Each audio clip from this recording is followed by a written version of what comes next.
Hello and welcome. Today is day 20 of the challenge. Technically, I was meant to upload it this morning, but I'm uploading it a bit later, almost a day later. But I'm still showing up. I'm still going to continue. With that said, today's topic is what happens if you don't have a passion? What happens if you're the type of person that looks around at everyone and they all have it all figured out in your eyes? They have their goals set, their aspirations, they have things they're passionate about and are actively pursuing. So, now personally, for myself, like I do feel like content creation has always called to me, but I will say I left it. I pushed it aside for a long time because again, the way our society is run at the moment, it doesn't allow room for expression of oneself. It diminishes and almost belittles creative people. It doesn't praise them as much as they should be. And more so, you look down upon. Like, I don't know if you've heard, even in university, I would hear people be like, oh my God, like the English lit majors or the art students. Those would be like the people who would have no jobs and be broke. Like there were many people who would stereotype them like that. It's like, oh, you're basically paying that much money to be unemployed.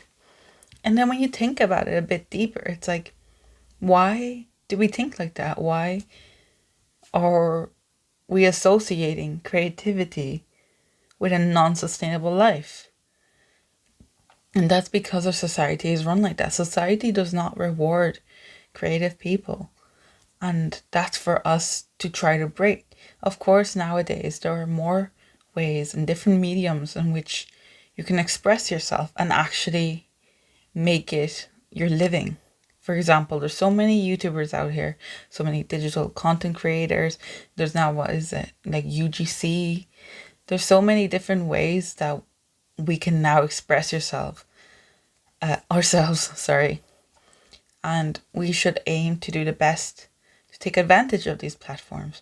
Try to rise up above the conventional way of working, which is, you go to your primary school, secondary school if you have one, and high school. Then you go to university. You might need a master's after that also. So you'll stay even longer. Then to your 9 to 5. Now, this isn't the reality for everyone. I do know a lot of people do go into jobs after that actually do help society a bit more and they actually find rewarding and are passionate about. But for the vast majority of people, we feel like we don't have a passion or what is it? What is our hobbies? Like when I was working there in my 9 to 5, I remember when I went first time to meet the other colleagues of mine. I remember asking them, I was like, what are your hobbies? And they were like, oh, we don't have any. We don't have time for that. And I remember thinking oh, that's a joke, surely they're joking. But they literally didn't have it, time for that. Or actually that hobby. How do I explain it? One of them actually, she's really sweet and she's very into manifestation and whatnot. So she does practice that. But the other one, properly just does not have any hobbies, which really surprised me. Now, in order to deal with this, for me personally, what I'm doing is getting back in touch with what I used to enjoy as a child. So, by this I mean, I loved content creation when I was younger. Now there are still videos out there, very cursed videos, of me playing Minecraft.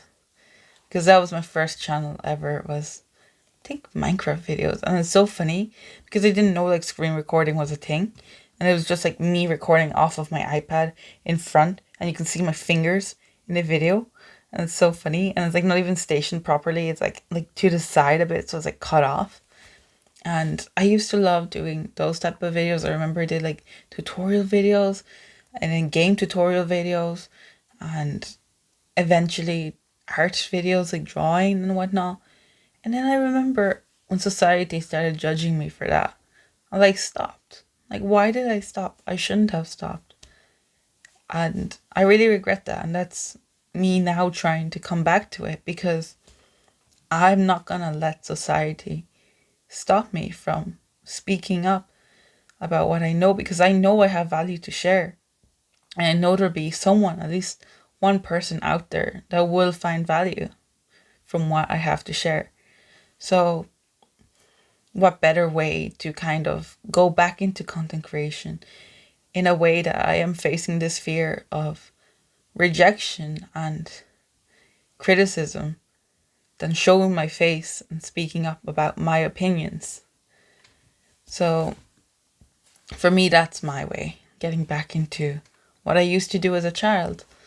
And maybe for yourselves too, if you've not had time or felt like you didn't have time, felt like you lost that passion, that spark, maybe try revisiting old hobbies you had as a child and see where that goes. Now, another route you can take is trying things you haven't tried before because who knows, you might actually be really passionate about something or really good at one particular thing, but you don't know until you don't try. And I feel again, as humans, we're somehow always wired to seek comfort and we run away from discomfort. We run away from new experiences often. And it's us who have to like mentally like acknowledge that we are running away in order to face it. And this also includes like new experiences because we're like, oh, like I don't have time, or oh, I don't think I'll be good at that, or like a bunch of like negative self-talk that already puts this barricade between you and something that could be really beneficial for you. So a personal example for myself is with dance. Now, am I the best dancer? I don't know. But um I remember it was my mom actually who signed me up for this when I was really young. And I remember I didn't want to go. And in my mind, I remember thinking, it was like, oh, I'm probably not good at it. Oh, I'm too shy. Or I'm too this and that, and like all these negative things. But then because I had someone who was almost forcing me into it.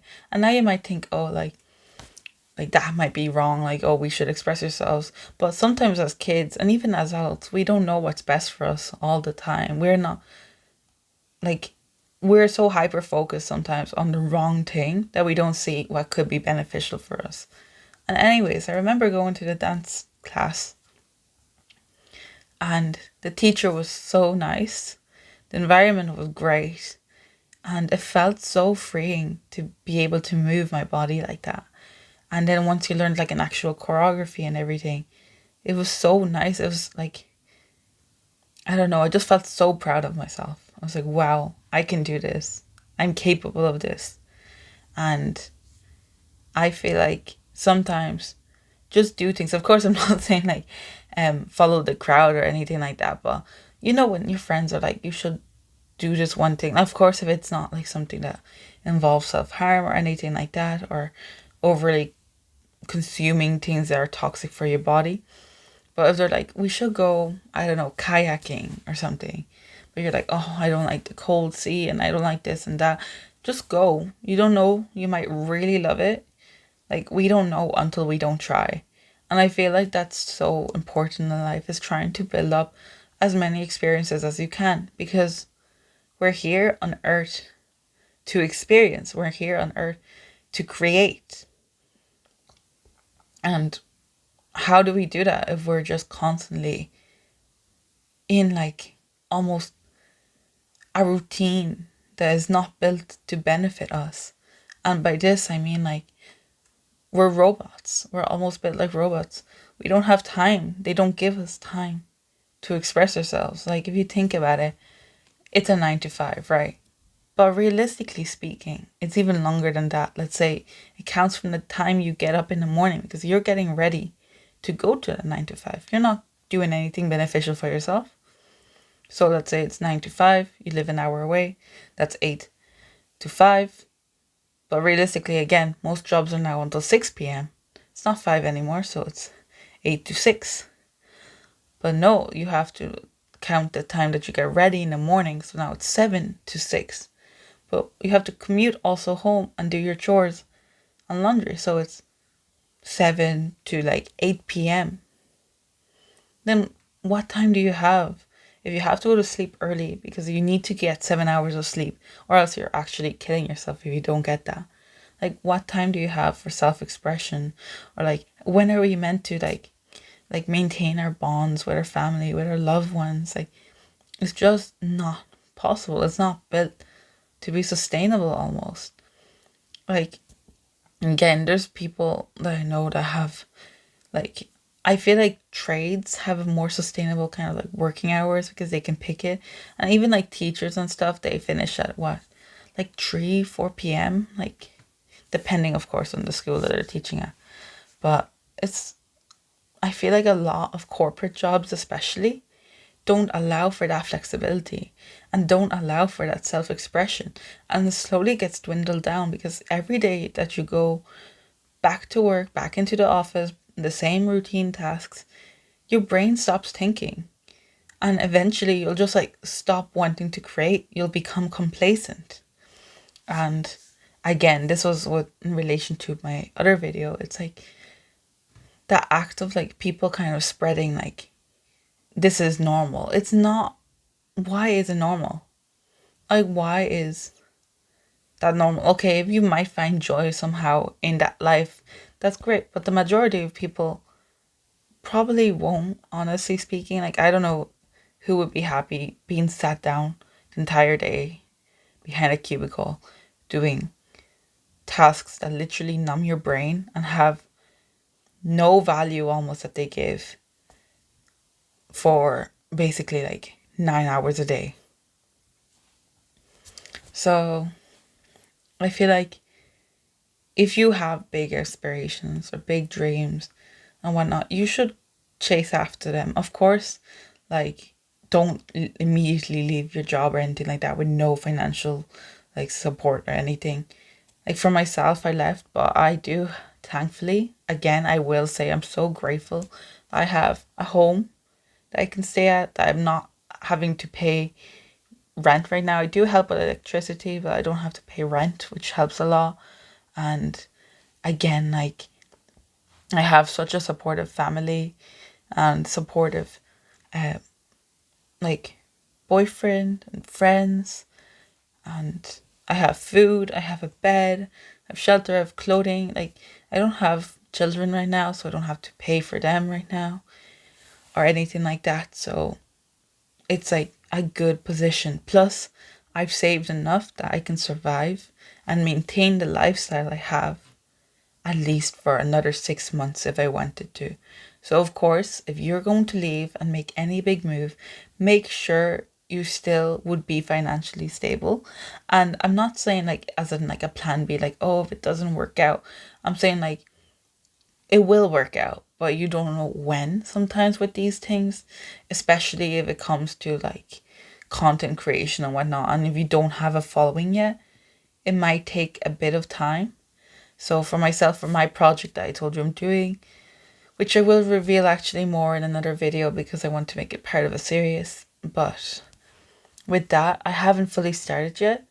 And like, technically, I don't know how long it will take. So like, I know it will work, but I don't know when. Kind of like, almost like similar enough to like a package, like arriving when you order from like Amazon or something. It's like, you know, will come, but you don't know when. It could be like, it says like, let's say 7 to like 14 days or something. I don't know. We don't have Prime. But it's like, you don't know. Like, it might be 7 days. It might be 10. It might be 11. It might be 12. So it's the same with these things. When you manifest, I feel like it's very important to not focus or try to focus on like the outcome, or more so the lack of the outcome, because that's something I've noticed. I even noticed like yesterday, I think I lost a subscriber. I was like, oh no. But honestly, it might have just been one of the old ones I had, because I had like a different channel here also trying to start one, and I got 10 from that, but I think it might have been someone who left from that.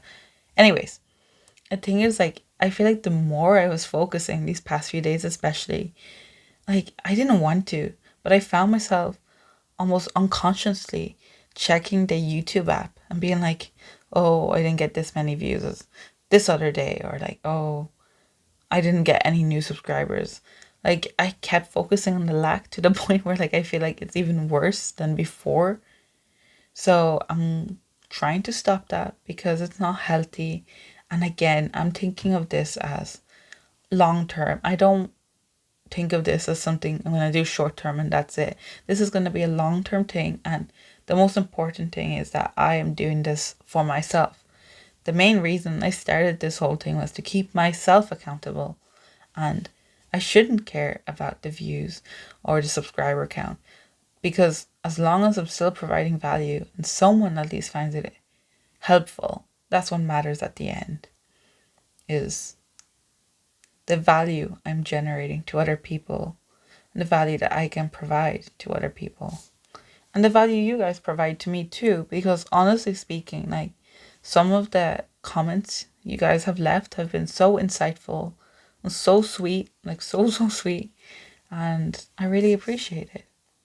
And with that said, thank you for listening to this video, and I hope you guys can find your passion and don't feel afraid or kind of like lost almost, or sad, like, why don't I have this? Like, we all start at different times. Maybe you haven't found it yet, or maybe you do, but you haven't gotten fully into it. You haven't allowed yourself to get into it, because that happens a lot of times too, that we leave things even though we like them or are passionate about them, but we're leaving them because society tells us that we should. So please follow what your heart desires and be true to yourself. Do things that you want to do, not because society tells you. And with that said, I love you all so much and take care. And I'll literally record another video now, so I'll have the same outfit for day 21. But yeah, bye bye. Love you.